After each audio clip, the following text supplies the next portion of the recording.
नमस्ते सबैलाई। आज म धेरै सालपछि भलिबल गेम खेल्न जाँदैछु। पुरै ठिट्लो भइसकेको छ, पुरै पेट अलिकति बाहिर निक्लेको छ।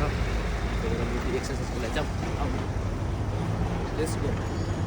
ठाउँ हेर्नुहोस्, ठाउँ कति रमाइलो छ। कस्तो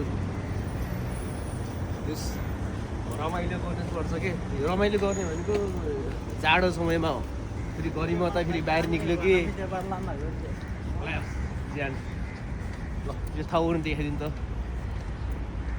दामी छ बिल्डिङहरू।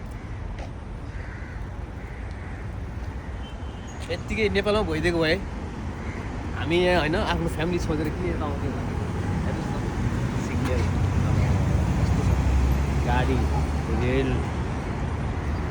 एउटा सिस्टम के होइन एकदम